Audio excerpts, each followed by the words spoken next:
kalau tanda kutip 3 hal tadi di awal, AQ ya, EQ dan SQ itu berjalan. Nah, selama ini 3 hal ini nggak diajarkan secara sempurna, tidak purna gitu loh.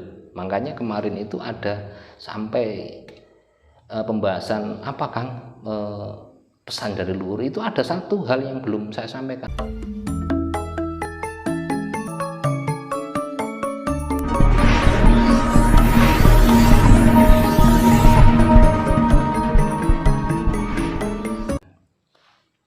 Di Nusantara ini kan banyak ajaran-ajaran ya. Agama aja ada 5 gitu. Belum ajaran Kapitayan Jawa itu tidak terhitung. Betul. Bahkan Islam pun pecah jadi bermacam-macam. Sebetulnya orang beragama itu, orang belajar Kapitayan itu tujuannya untuk apa? Ya itu tadi. Matur nuwun. Kembali kepada topik.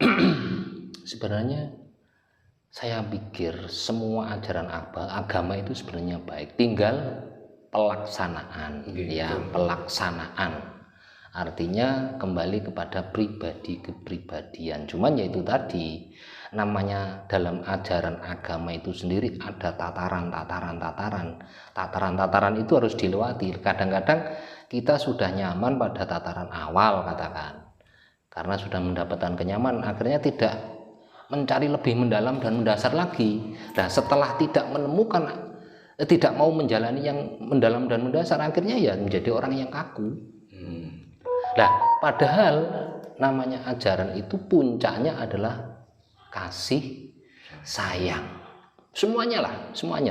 Seperti saya tidak bicara atas nama agama ya, kan kita sebagai orang Nusantara kembali kepada ajaran Nusantara. Seperti yang sudah pernah saya sampaikan itu adalah memayu hayuning pribadi, memayu hayuning keluarga, memayu hayuning sasami, memayu hayuning bangsa tuwin negara, memayu hayuning bawana. Puncak dari ajaran itu sebenarnya memayu hayuning bawana, atau apa ya, menggelar kasih sayang sealam isi seisi alam ini gitu loh. Menggelar kasih sayang, puncaknya di situ. Karena apapun agamanya itu kan pengennya damai, pengennya bahagia, sejahtera, dari raga maupun rasa,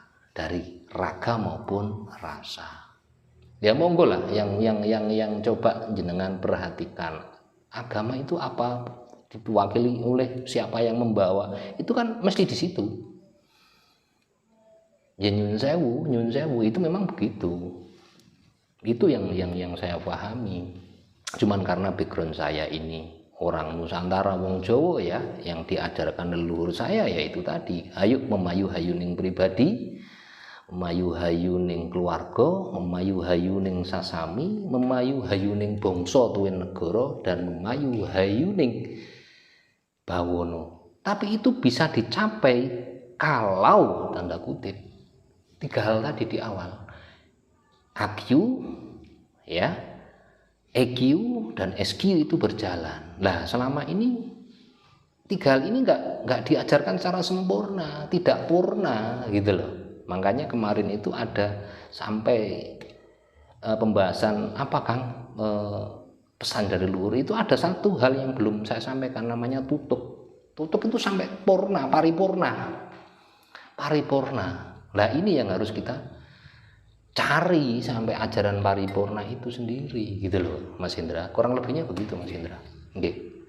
Tadi Kang Didin mengatakan bahwa tujuan orang beragama, orang belajar Kapitayan cuma satu ya, kasih sayang. Tetapi kenapa dalam prakteknya di kehidupan masyarakat sekarang ini justru malah tidak sesuai dengan apa yang diceritakan oleh leluhur kita? Contoh, kadang kita satu agama aja bentrok. Apalagi belum beda aliran. Kadang orang yang beragama lihat orang Jawa dianggap orang yang musyrik dan sebagainya.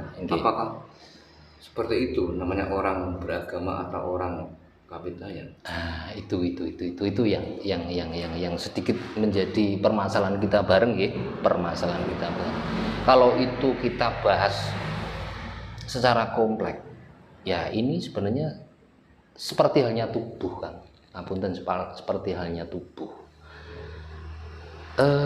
Kenapa sih kok terjadi perselisihan di dalam orang beragama berkapitayan? Karena belum paripurna tadi loh.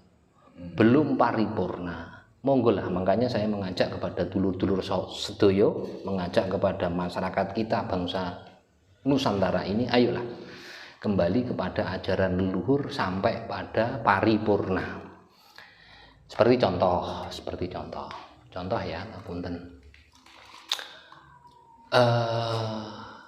Seperti yang saya sampaikan di awal tadi, ada tahapan, ada level. Dan level-level itu kalau nggak didalami terus sampai pada titik spirit yang benar, itu ya akan menjadi muncul keakuan. Merasa ini lebih baik, merasa ini lebih baik, akhirnya merasa rasa itu jadi rasa rumangsa, Mas Indra. Jadi rasa rumangsa, bukan jadi rasa kang bener, ora rasa sejati, tapi dadi rasa-rasa, akhirnya dadi rasa rumangsa. Padahal orang Nusantara ini kan mengenal ojo duwe rasa rumangsa, ning duwe bisa rumangsa, kan gitu toh. Nah, itu karena memang ajaran leluhur kita itu mengedepankan rasa. Ajaran leluhur kita itu mengedepankan rasa, bukan sekedar teori, tapi aplikasi real yang didasari oleh rasa. Aplikasi kehidupan yang didasari oleh rasa yang sebenarnya. Pramila kemarin pada sesi sebelumnya saya sampaikan, ojo njuwek liyan nek awak dhewe gak gelem, gak siap dicuwek. Ojo ngerasani liyan nek awak dhewe gak siap dirasani liyan. Nah, kembali kepada itu, berarti kita itu kan harus mengkaji diri kita sendiri. Mengkaji secara total awak dhewe iki sik ning tataran endi? Isek gelem rasa-rasa, isek ngugemi rasa rumangsa, apa wis mlaku ning sakjroning rasa kang sebenarnya atau rasa sejati tadi, gitu loh Mas Indra. Itu kurang lebihnya gitu. Makanya saya berharap lah di dunia pendidikan, ya khususnya dunia pendidikan kita yang selama ini ajaran kearifan lokal, kearifan dari lokal itu dikembalikan lagi terkait di dalam dunia pendidikan ya. Kearifan lokal, jangan cuma diajarkan ajaran asing aja. Ayo gali kembali para pencetus pendidikan, para pemangku kebijakan terkait dengan dunia pendidikan. Saya berharap ini, mohon bener-bener saya mohon. Kearifan lokal, ajaran budi pekerti luhur itu tolonglah jadikan materi pendidikan. Jangan terus dihilangkan kayak semacam ini. Akhirnya apa? Jati diri bangsa itu hilang. Itu yang sangat miris kita, dan itu tugas kita bersama, bukan tugas cuman sebagai sesepuh tugasnya cuman itu, enggak, semua lini punya tugas itu.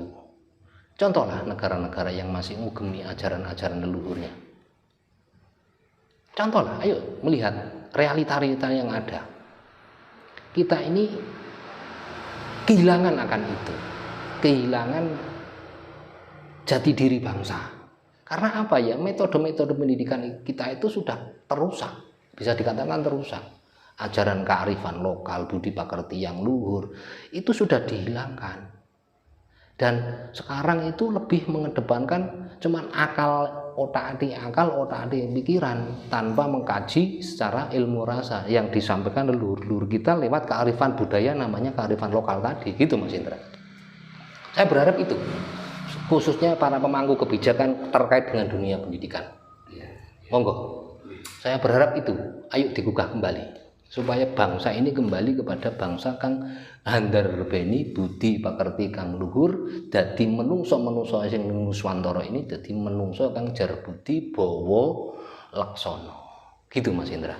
Kurang lebihnya itu. Kadang saya berpikir gini, Kalau kita melihat Cina, Jepang, Rusia, Cina kan sudah diklaim bahwa itu kan negara komunis.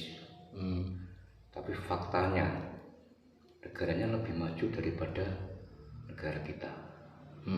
Padahal negara kita ini gudangnya orang beragama, betul, gudangnya orang kapitayan. Nah, yang menjadi pertanyaan saya, kenapa negara Cina yang diklaim itu negara komunis, negara orang yang tidak bertuhan dan lain sebagainya, bisa maju, tapi negara kita penuh dengan agama, dengan ajaran kok malah seperti ini? Nah, itu gimana pandangan?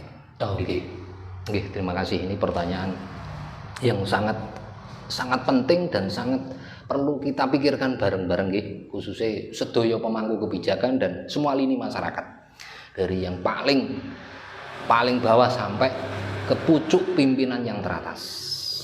Yaitu tadi Mas Indra ya. Kenapa sih kok Cina kok bisa begitu padahal orang bisa dikatakan tidak bertuhan?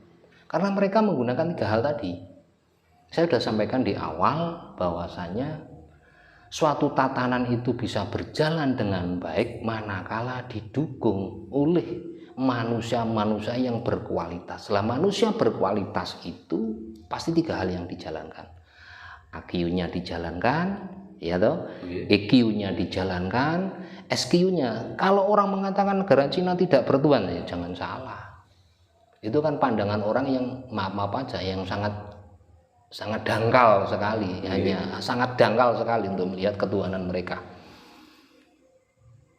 Nah sementara kita ini, ngapunten, bukan saya bermaksud membenturkan. Kita ini selama ini diusik hanya di pintasan dan lintasan spiritualnya nggak sampai paripurna. Akhirnya merasa benar sendiri, merasa hebat sendiri, akhirnya tidak saiyek saiko proyo. Contoh ya Mas Indra, kan orang-orang tua kita, leluhur kita itu untuk melihat segala sesuatu itu kan dari kacamata diri sendiri, gitu, ngaji diri.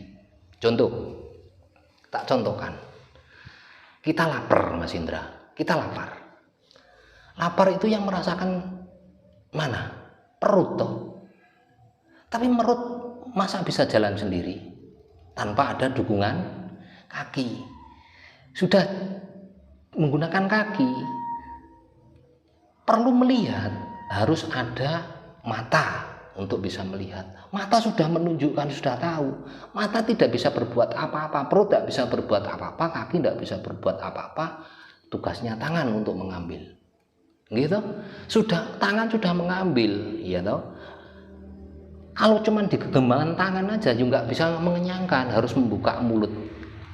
Artinya mulut punya tugas untuk membuka, memasukkan makanan tadi. Sudah di mulut pun juga begitu, ada kebersamaan. Makanya leluhur Jawa itu leluhur Nusantara itu sangat cerdas, sangat berbudi luhur, Mas. Makanya ada yang namanya kalimat Bhinneka Tunggal Ika Tandhana Dharma Mangruwa, karena bentuk kebersatuan secara universal tadi loh. Nah, kenapa Indonesia kok ini? Ya karena itu tadi, yang merasa tangan juga pertentangan dengan tangannya, yang merasa mata pertentangan dengan matanya, yang merasa kaki pertentangan dengan kakinya, yang merasa perut pertentangan dengan perutnya, yang merasa mulut pertentangan dengan mulutnya. Gak iso saiyek saiko proyo. Jadi soro mengkaji gitu nggak paripurna. Nah ini yang tugas kita bareng, dan ini yang terjadi. Saya tidak menyudutkan ajaran ini ajaran itu, tidak, tapi selama ini memang itu yang terjadi. Klaim, propaganda,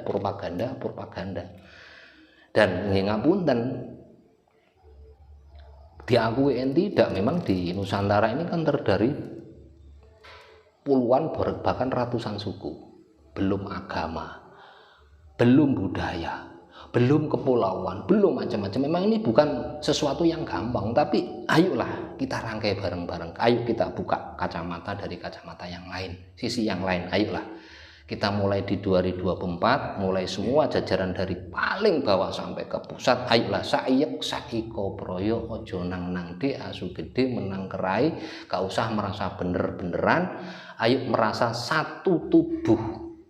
Nusantara ini adalah tubuh kita, satu tubuh yang satu sama lain itu saling merasakan, satu sama lain saling membutuhkan, biar terjadi seperti harapan para leluhur, bangsa Nusantara kembali jaya dengan bahasa toto tentrem kerto raharjo. Gitu Mas Indra, kurang lebihnya gitu.